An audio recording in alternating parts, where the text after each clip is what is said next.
여보세요? 네, 안녕하세요. 네. 네. 제가 옥수동 306 쪽에 지역주택조합 아파트 매수에 관심이 있어가지고 네. 문의 드리는데, 이게 매수를 하고 나서 제가 한 10년 정도 기다릴 생각인데, 네. 입지나 이런 조건을 봤을 때 괜찮은 조건인지 네. 문의드리고 싶어서. 알겠습니다. 옥수동이라고 말씀하셨는데 혹시 어떤 아파트인지 지금 이름이나 이런 게 나와 있는 상황인가요? 네. 지금 새로 지어진 아파트요? 네. 지금은 우림필류라고, 네. 옥수 우림필류라는 아파트로 가칭인데, 네.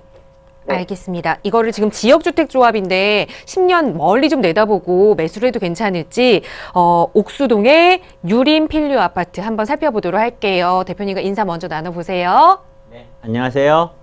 네, 안녕하세요. 네, 우리가 일반적으로 그 정비 사업을 하게 되면은 조금 이야기가 길 수도 있어요. 정비 사업을 하게 되면은 맨 처음에 정비 구역이 지정이 되고 조합 설립 추진위원회가 되고 조합이 설립이 되고 그다음에 사업 시행 인가를 받고 관리 처분 계획 후에 철거 이주 철거 공사 입주 이런 단계를 거쳐요. 네. 이 단계를 거친다는 것은 그만큼 단계 기간에 많은 경비들이 소요가 되겠죠. 네네. 계속 업무가 이루어져야 되니까요. 이게.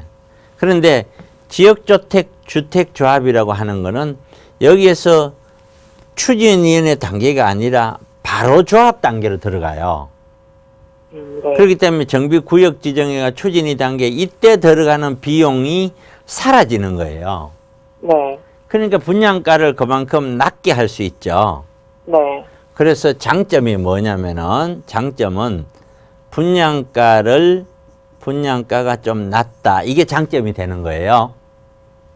자, 그러면은 장점만 있고 단점은 없느냐라는 거예요. 그럼 단점을 봅시다. 단점은 뭐냐면은 지역주택조합이라는 것은 정비사업과 마찬가지로 정비사업 중에 재개발이나 이런 거와 마찬가지로 주민들이 동의가 되어야 가는 거거든요. 듣고 계세요? 네네네. 네.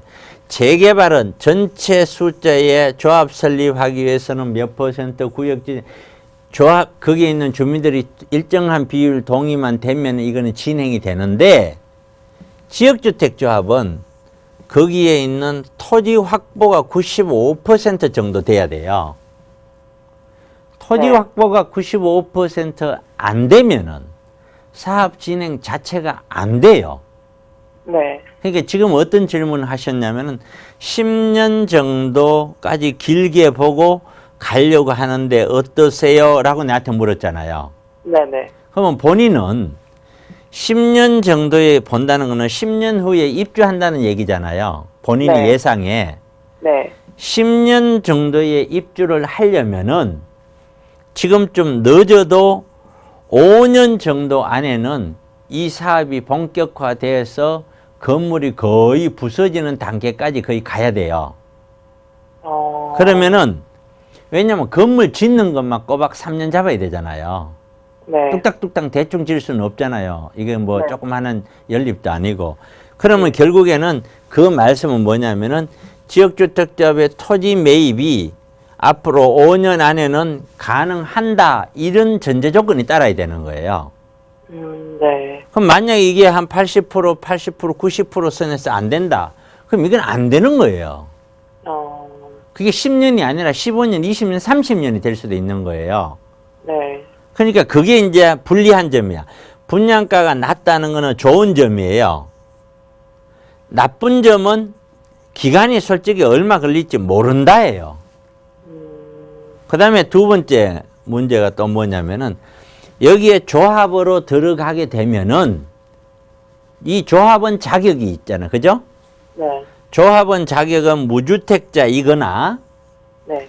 1가구 1주택자로서 전용 면적 85제곱미터 이하 한 주택까지는 조합원 자격이 돼요. 네. 그렇지만 어쨌든 이거는 한계를 갖고 있음으로 인해서 그 정도 범위를 벗어나는 주택이나 다른 거는 못 사는 거예요. 네네. 이해 가시죠? 네. 만약에 갭 투자를 몇 개를 하고 싶다든가 뭐 이런 건 하나도 못 하는 거예요. 네. 그러면 그거를 다 포기하고 이걸 끌고 간다는 의미거든요. 네. 그럼 그것이 이게 과연 맞느냐? 이게 확정만 돼 있다면 무조건 그렇게 가면 돼요. 네. 근데 확정이 안 됐을 때는 그만한 위험을 안고 가는 거예요. 아, 그리고 마지막 세 번째, 아까 우린필류라는 얘기를 했는데, 그러기 때문에 지역주택조합에서 진행하는 거는 그 지역주택조합 진행 측에서 건물을 직접 지어갖고 주는 거기 때문에 일반적으로 우리가 아파트를 지을 때 1군 업체, 2군 업체, 3군 업체처럼 메이커가 있는 좋은 큰 회사들은 절대 이런 걸 안 해요. 그래서 상당히 좀 우리가 뭐라고 할까, 메이커라는 표현이 맞는지는 모르겠는데 인지도가 떨어지는 회사들이 주로 이런 걸 많이 해요. 네. 그러면은 우리가 똑같은 지역 안에서도 S 브랜드라는 것이 뭐 삼성이든 현대든 아니면 자이라든가 이렇게 브랜드 가치가 있고 사람들이 선호하는 그런 아파트하고 똑같은 자리에 네. 다른 브랜드가 딱 들어오면 분양가가 달라요. 그런 브랜드가 훨씬 분양가가 높아요. 네. 근데 사람들은 그걸 더 싸. 그리고 나중에 또 그 가격도 절대로 더 높았으면 높아지지 무너지지 않아요. 그런데 이름이 별로 없는 아파트가 거기 들어오면은 입주 후에도 그렇게 인기가 있다고 볼 수가 없는 거예요. 그런 마이너스 영역이 또 하나 있는 거예요. 저 그러니까 옆에- 결국에는 네. 가격이 저렴하다라는 거 그거 하나 빼고는 어떤 것도 좋다고 내세울 수 없는 거예요. 가격 빼고는 메리트가 네. 없다고. 그 이 모든 걸 감안하시고 본인이 10년이든 15년이든 결정을 해야 되는데 저라면 안 할 것 같아 이거죠. 왜? 그동안 아무것도 못 할 거 아니에요. 추가적인 다른 주택 매수를 못하니까요. 그렇죠. 그런 점을 제가 여러 가지 설명을 해드렸으니까 네. 결론만 딱 내지 말고 그 설명에 대해서 곰곰이 생각을 하셔서 네. 그럼에도 불구하고 이걸 갈 거냐 아니면은 안 갈 거냐 그거는 결과는 아무도 몰라요. 네. 그렇게 판단하시면 돼요. 아, 되셨죠? 네, 알겠습니다. 네, 고맙습니다. 감사합니다. 네.